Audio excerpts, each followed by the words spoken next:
Hello guys, আজকে তোমাদের সাথে আমি শেয়ার করব দীঘার ট্যুর। তো সকাল 5:30টায় ঘুম থেকে উঠে পড়েছি, কারণ সারা রাত আমার ঘুম হয়নি। আর 7টার সময় আমাদের ট্রেন, তাই চুটকি মেরে দেখো বিছানাটা গুছিয়ে নিলাম। তারপরে এখানে জল ঢেলে মুড়ি খেয়ে নিচ্ছিলাম, কারণ অনেকক্ষণ যেহেতু আমাদের ট্রেনে থাকতে হবে আর সেরকম কিছু খাওয়াও হবে না, তাই পেটটা আমার গুল্লোতে স্টার্ট হতে পারে। তাই জন্য আমি এখানে জল ঢেলে মুড়িই খেলাম। দিয়ে দেখো এখানে টোটো চলে এসেছে, আমরা সবাই মিলে যাচ্ছিলাম হচ্ছে দীঘা। দিয়ে এটা হচ্ছে আমাদের বাস স্ট্যান্ড। আর দেখো স্টেশনে আমি চলে এসেছি, দিয়ে লিফট নিয়ে নিলাম আমরা সবাই। এখানে হচ্ছে ট্রলিটা কিন্তু আমার দিদি ক্যারি করছিল, আর সবার কাছেই যে কোনো একটা না একটা ব্যাগ আছে। তো উপর থেকে দেখো তোমাদেরকে দেখাচ্ছি কেমন লাগছে বাইরেটা, কত দূর দেখা যাচ্ছে দেখো। দিয়ে অনেক দিন পরে আমরা স্টেশনে এলাম। এখানে আমরা ডিসাইড করছিলাম যে কত নম্বর প্ল্যাটফর্মে আমাদের ট্রেনটা আসবে। 2 নম্বর প্ল্যাটফর্মে আমাদের ট্রেন আসবে, আর এটা হচ্ছে 3 নম্বর প্ল্যাটফর্ম। আমি অনেক দিন পর যেহেতু স্টেশনে এসেছি, তাই জন্য একটু ঘুরে ঘুরে দেখছিলাম। আর এখানে এসেই দেখছি ট্রেন পেরোচ্ছে। এটা দেখার পরে আমার মাথাটা যায় না কেন ঘুরে গেছিলো।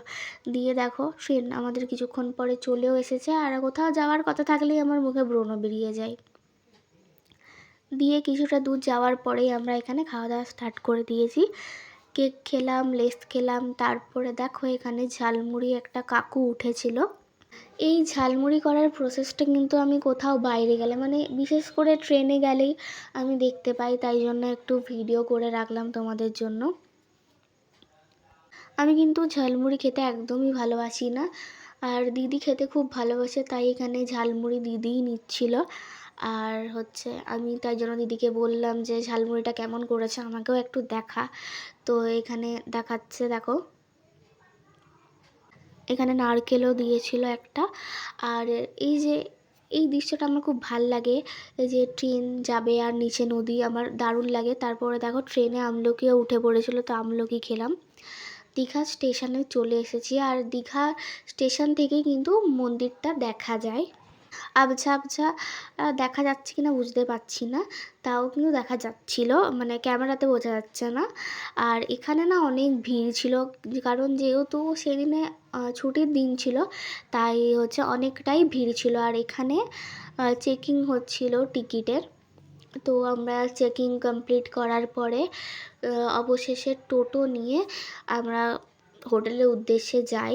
আর এত ভিড় ছিল গাইস রাস্তাতে, অবশেষে আমরা পৌঁছে গেছি হোটেলে। এটা হচ্ছে শ্রী বালাজি ভ্যালি। এখানে কিন্তু আমরা ওই ফেসবুক দেখেই অনলাইনে বুকিং করেছিলাম।